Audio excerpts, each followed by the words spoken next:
One of the things you really have to understand is you are standing here on the surface and everything you are doing is 5 kilometers away from you.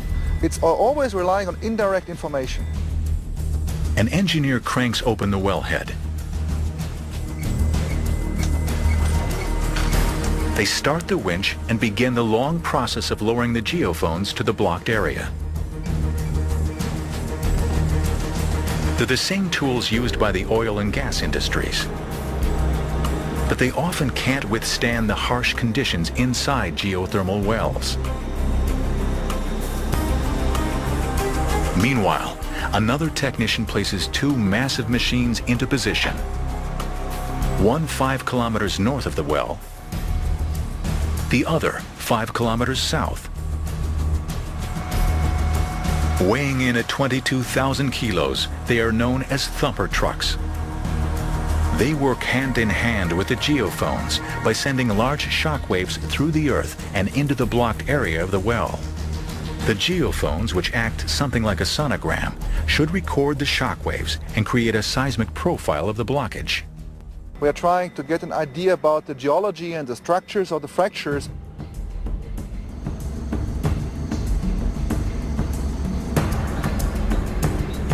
The geophones are finally in position nearly 5 kilometers below.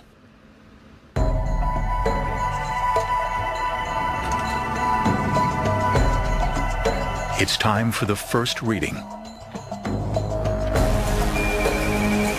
The geophysicist remotely activates the thumper trucks. Can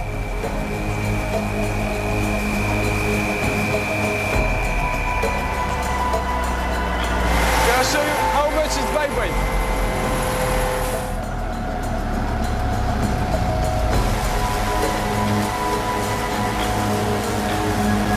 After a 1-minute blast,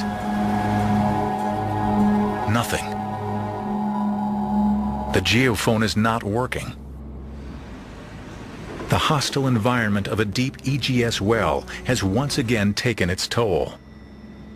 It fails due to the high temperature. The tool stays for 3 or 4 hours at about 180 degrees C. So the electronics then died. To solve the mystery of the non-functioning reservoir, the team must now repair the geophone and start over again. Here we have problems like this every day. Nothing seems to work in this well. Hours later, the geophone is repaired. The team once again lowers it into position. 4,680 meters. They fire up the thumper trucks.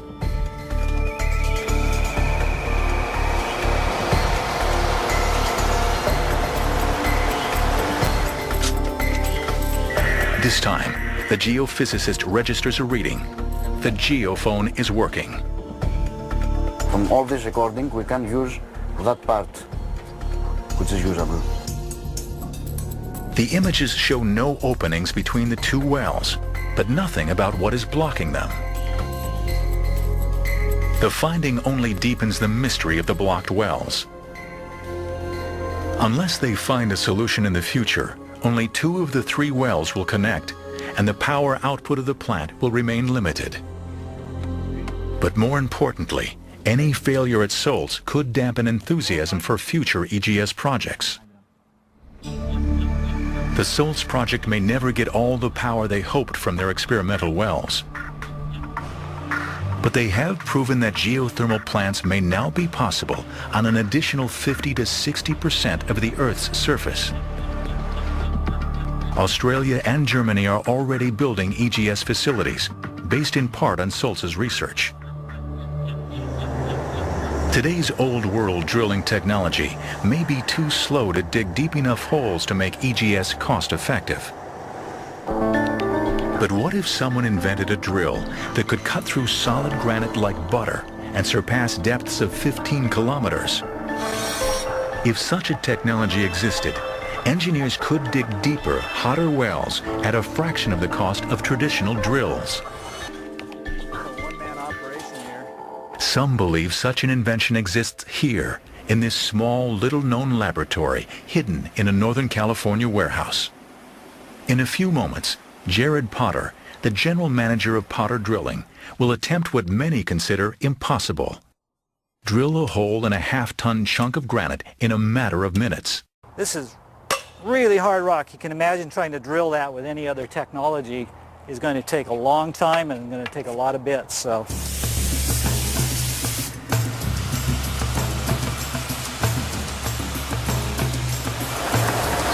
Oh! Whoops.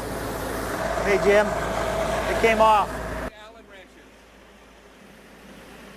Jared and a small team of engineers and scientists assemble an unassuming piece of equipment. All right, there we go again, huh? They claim that this metal cone will somehow bore a hole without any digging or grinding. They call it the flame jet drill.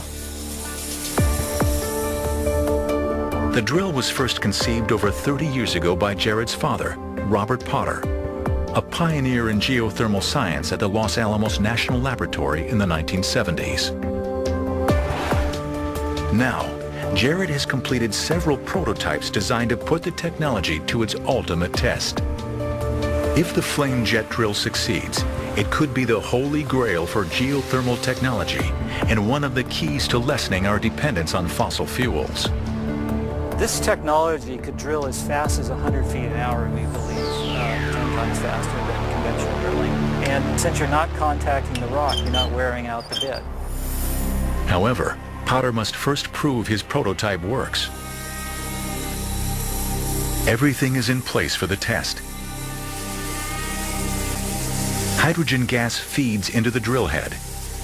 Once lit, it must reach 1800 degrees Celsius, hotter than lava. A barely visible, high-velocity flame shoots out of the drill tip, superheating the block of granite. Soon, tiny rock fragments begin flying off into the air. The intense flame causes flaws in the mineral structure to break down.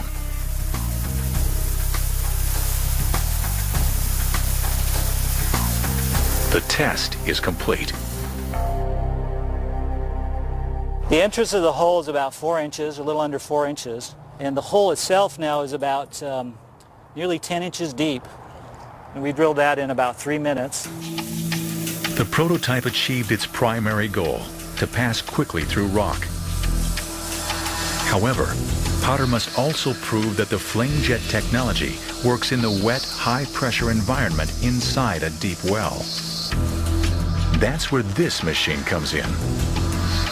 It's another prototype called a hydrothermal drill that simulates the wet, high-pressurized conditions of the most hostile subterranean environment. The hydrothermal drill should allow us to drill to depths of 30 to 40, 50, even 50,000 feet by 12 inches in diameter. Sounds kind of crazy, doesn't it? Okay, Jim. Let's see, go ahead and give us some juice there.